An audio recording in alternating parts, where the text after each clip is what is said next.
नालंदा विश्वविद्यालय क्यों जलाया गया था, जानिए सच्चाई। एक चिड़चिड़े और सनकी स्वभाव वाला तुर्क लुटेरा बख्तियार खिलजी, इसने 1199 में नालंदा विश्वविद्यालय को जलाकर नष्ट कर दिया।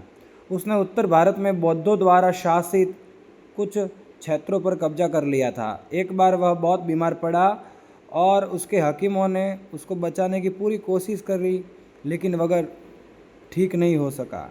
किसी ने उसे सलाह दी कि नालंदा विश्वविद्यालय के आयुर्वेद विभाग के प्रमुख आचार्य राहुल श्री भद्र जी को बुलाया जाए, उनसे भारतीय विधियों से इलाज कराया जाए। उसे यह सलाह पसंद नहीं थी कि कोई भारतीय वैद्य उसके हकीमों से उत्तम ज्ञान रखते हो और वह किसी काफिर से उसका इलाज करवाए। फिर भी उसे अपनी जान बचाने के लिए उनको बुलाना पड़ा। उसने वैद्यराज के सामने शर्त रखी, मैं तुम्हारी दी हुई कोई दवा नहीं खाऊंगा, किसी भी तरह मुझे ठीक करो वरना मरने के लिए तैयार हो जाओ। बेचारे वैद्यराज जी की नींद उड़ गई और उन्होंने उपाय सोचा। अगले दिन उस सनकी के पास कुरान लेकर चले गए। कहा, इस कुरान की पृष्ठ संख्या इतने से इतने तक पढ़ लीजिए, आप ठीक हो जाएंगे। उसने पढ़ा और ठीक हो गया और वो जीने लगा। उसको ये बड़ी झुंझलाहट हुई, उसको खुशी नहीं हुई। उसको बहुत गुस्सा आया कि उसके मुसलमान हकीमों से इन भारतीय विद्या का ज्ञान श्रेष्ठ क्यों है। बौद्ध धर्म और आयुर्वेद का एहसान मानने के बदले उनको पुरस्कार देना तो दूर, उसने नालंदा विश्वविद्यालय में आग लगवा दी और पुस्तकों को जलाकर राख कर दिया और नालंदा तहस नहस होकर आज सिर्फ ढांचा का ढांचा रह गया। वहाँ इतनी पुस्तकें थी कि आग लगी भी तो 3 मास तक बुझी नहीं, पुस्तकें धू धू करके जलती रही। उसने अनेक धर्माचार्य और बौद्ध भिक्षुओं को मार डाला। आज भी बेशरम सरकारें उस नालायक बख्तियार खिलजी के नाम पर रेलवे स्टेशन बनाए पड़ी है। उखाड़ फेंको इन अपमानजनक नामों को। मैंने यह तो बताया ही नहीं, कुरान पढ़ के वह कैसे ठीक हुआ था। आइए जानते हैं। हम हिंदू किसी भी धर्म ग्रंथ को जमीन पर रख के नहीं पढ़ते हैं, थूक लगा के उसके पृष्ठ नहीं पलटते हैं, मियाँ ठीक उल्टा करते हैं। कुरान के हर पेज को थूक लगा लगा के पलटते हैं। बस वैद्यराज राहुल श्री भद्र जी ने कुरान के कुछ पृष्ठों के कोने पर एक दवा का अदृश्य लेप लगा दिया था।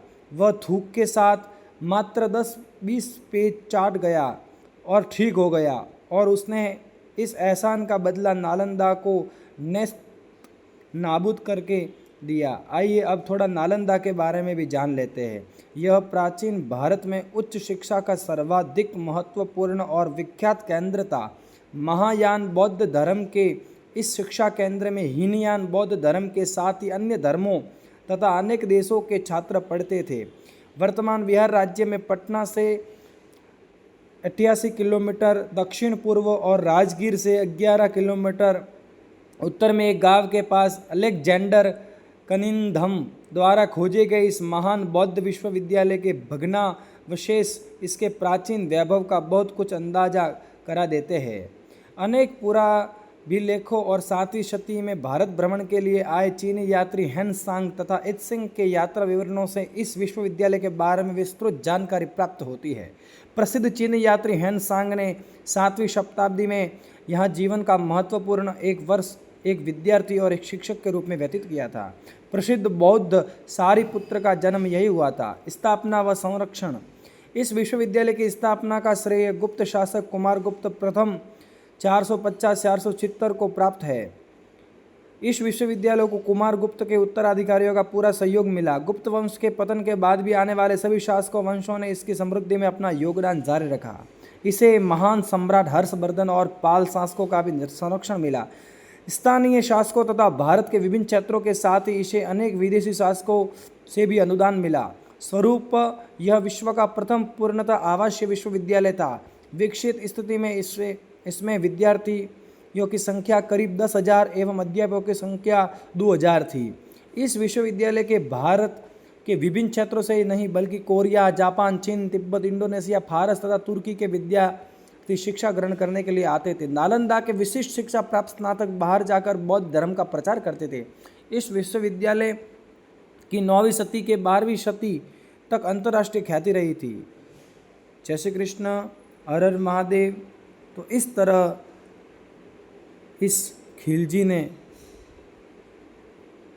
पूरे नालंदा विश्वविद्यालय को तहस नहस कर दिया और आज ये हमारा यहाँ ढांचा बन के आज हम इसको देखते हैं। हर हर महादेव।